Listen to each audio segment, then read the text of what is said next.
Welcome into the PFF YouTube channel. I'm George Chahrouri. I'm joined by the big guy, Dr. Eric Eager, and we are talking about why stopping the run actually doesn't matter. We are, of course, brought to you by mybookie.ag. And before we get started, let me remind you that if you want to make the most out of your mybookie.ag account, get yourself a PFF Elite subscription where you'll get Premium Stats version 2 plus PFF Greenline, which has all of our NFL picks throughout the season. All right, let's get into this a little bit. The old adage is you run the ball, you stop the run, you profit. You get paid. Interestingly, mybookie.ag didn't pick that up as their slogan.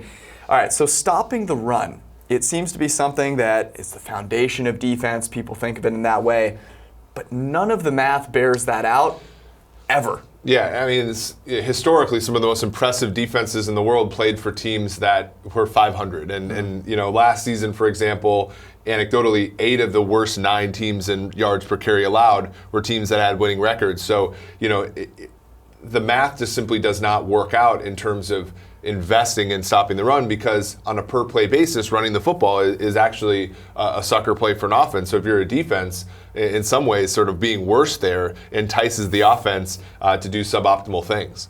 It's funny, that's exactly the way I was thinking about it, right? It's like, okay, I'm great at stopping the run. Now you've got to throw the ball, which is going to potentially hurt me more. Also, the idea of sort of selling out to stop the run leaves you susceptible to the pass play, which is, of course, more valuable.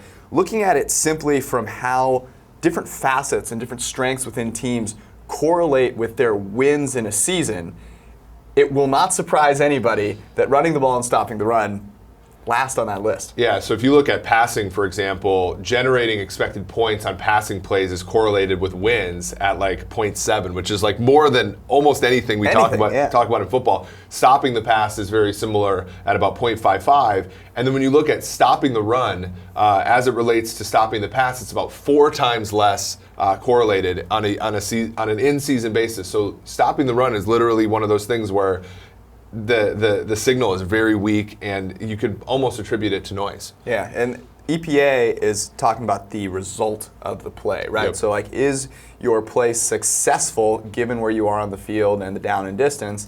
And so being successful on passing plays, it will shock absolutely no one, I think, is far more valuable, and therefore stopping the run, just something that ends up not being that valuable.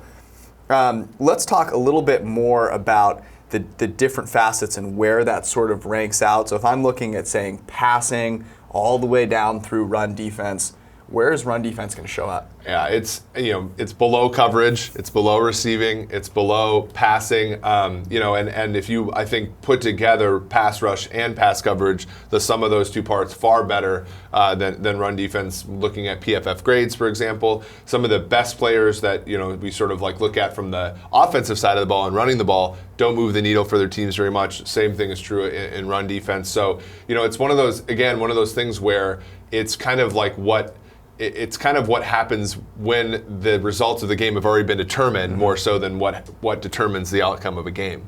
We'll talk about that in just a second here. Before we do, want to remind you that using all of this knowledge to make smart investments, you can do that at mybookie.ag. Of course, we're going to give you as much information as we can to make the smartest picks, but you need to head to mybookie.ag to make that turn into a profit. They have the best interface for making bets. You can make every single bet you can possibly think of, from preseason win totals to over-unders on individual fantasy players. They have the best customer service around, and they even have in-game live betting, which is something that we use quite a bit to our advantage. You want to make sure you have that at your disposal, and mybookie.ag provides that. I would not recommend it if I hadn't used it myself, and I can tell you that I have many times over, and I have done so with nothing but great satisfaction. Use promo code PFF to get yourself a dollar for dollar match on your first deposit.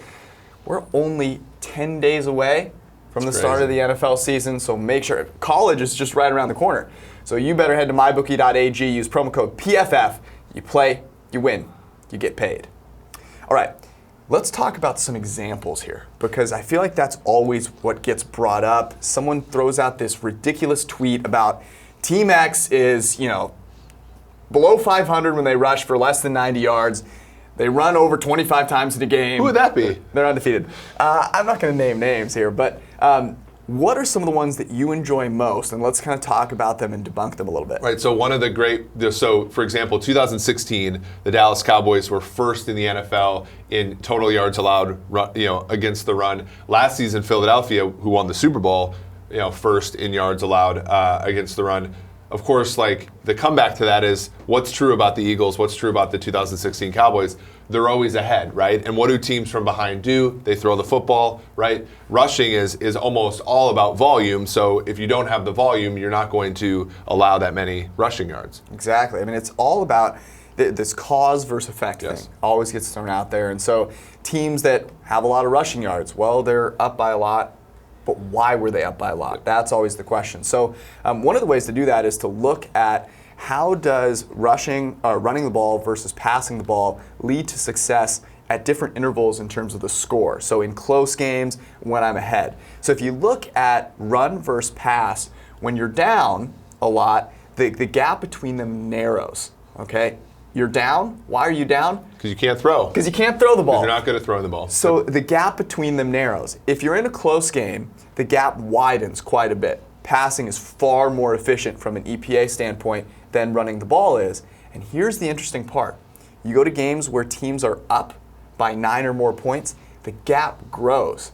Passing is far more efficient than running the ball. Is that because it's easier to throw when you're ahead? I think it's because you're better. You're a better team because you're ahead because you're a better team, and you're a better team because you throw. Because you throw. It makes sense once you peel back, the layers of the onion a little bit. There's a reason you don't just roll the ball out there and run it 20 straight times, right? You need to be able to throw the ball to win the game, and therefore stopping the run should not be high on your list. So I want to close out with this question. Knowing this, how does that impact the way that you think about team building?